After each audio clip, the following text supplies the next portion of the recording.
It's TGIF. Hey everyone, hope you're had a good week and a good Friday. I'm just working on my kart a little bit here after doing a few repairs this morning on a tractor, a lawnmower, and picked up a pressure washer to fix. In between, I ported it on one saw, and now I'm just working on my go-kart to go racing on Sunday. A friend of mine, Anitas, just dropped off this 2100 here.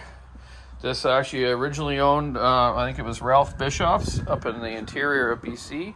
My dad built this 2100 years ago. Probably, I don't know, at least 25 years ago. That thing's won a lot of competitions, goes really good, but it's not running good right now because it's been sitting for a while. Probably needs carb work as usual, maybe seals, maybe fuel line. I'll go over that next week and get it ready for the next login show. So I've been working on my kart. I bought this fairly newer kart, new to me, but it had been used for a couple races. And the brakes were really terrible on it, like super hard to push and didn't really stop all that well. So I'm putting all new fluid in it right now, and just so I can be a little better at the track. I've gone over this kart a lot this week, and I'm doing all my front end. I made these bars so I can measure my camber of the front wheel spindles and do my toe in and toe out with it as well. I don't have one of the fancy laser snipers people call that you use like a laser on there, but I'm going to get one of those, or I'll get a buddy to check it when I get to the track so I know it's set up decently. On these brakes, the brake pads are pretty wore, but they're not completely done. You can see they got, some material left, but they're super shiny. So I do a little trick to them I learned from a race car friend of mine and a good friend of mine, Ken Kennedy, that I'm going to help out his grandson this weekend and race with him and also hang out with Ken. One of my good old friends. I used to help his son race, do motocross too. I used to build his motors for his bike. So what I do is you take these pads, you go out onto the pavement and you scrub them on the pavement, and you get that metallic look back to them, right? The little metallic flakes in it, and get rid of that shininess. Another problem I notice is I'm like, yes, there's meat on these pads for sure, but my pistons are out quite far, right? The pistons in the caliper here. So I've made some shims. I found some old shims from an old kart downstairs, and I've just drilled holes in them so I can shim them up so the pistons aren't coming out so far, right?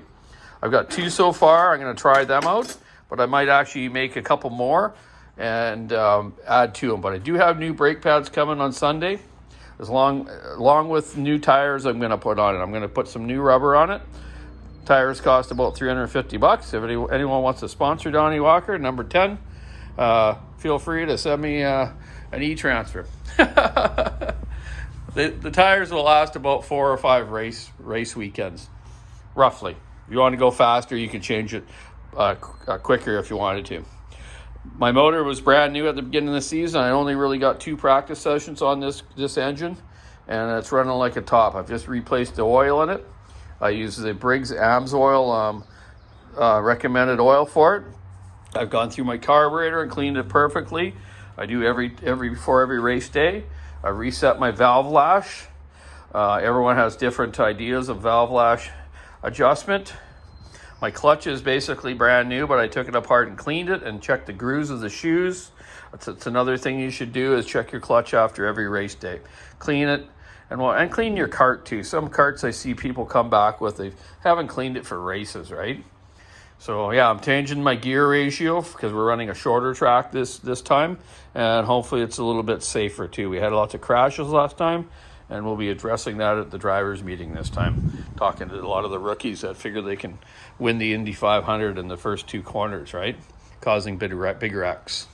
The best thing in this type of racing is if you've timed in in time trials where you're like, quarter to half pack, let's say. Say there's 30 karts in the class, which there will be this on Sunday. If you're timing in 8th spot, 10th spot, 15th, and you just can't get the times like the big front runners are running, you know what? You don't need to try to pass and make some crashes right at the beginning.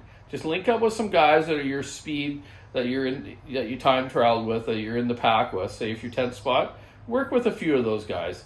Get into a draft with them drive smoothly. Do not chop corners on people and bump people in corners. That's not what to do. Years ago, the go-karts we had never had these big front nose cones like that, right? Or the side pods, right? You know what I mean? So they had the front cone, the side pods, and the back bumper that they have now, right? Years ago, we only did it basically like this. No front cones, barely any kind of side pods, just a little bar right here, right? And no back bumper like that. So you didn't dare get near a guy or try to push a guy in a corner or anything, because you're going to go over his wheel and you're going to go over on your head. So you know what? We spent a lot of money on these racing machines, and most people take pride in them pretty darn good. You know, you don't want to go out and get crashed right away and bend it, and then you're out a lot of money, thousands of dollars on your chassis, right?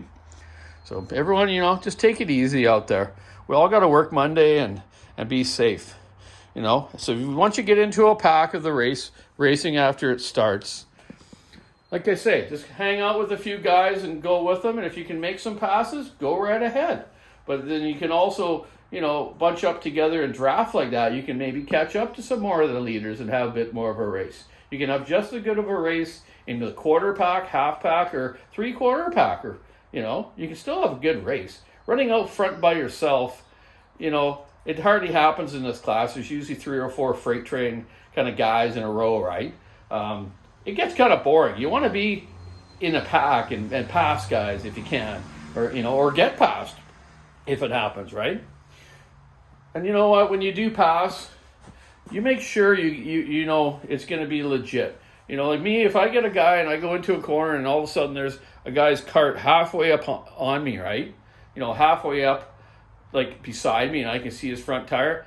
He gets the corner, man. He earned the corner. You give him the corner. You don't turn into him and try to wipe him out and protect the corner like that. That's how crashes happen.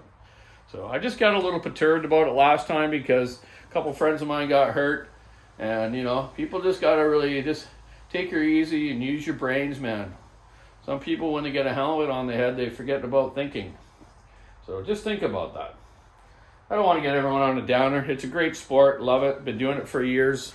This is my original toolbox that I packed all over the country. I used to race in Ontario. I was sponsored by Invader and Bridgestone.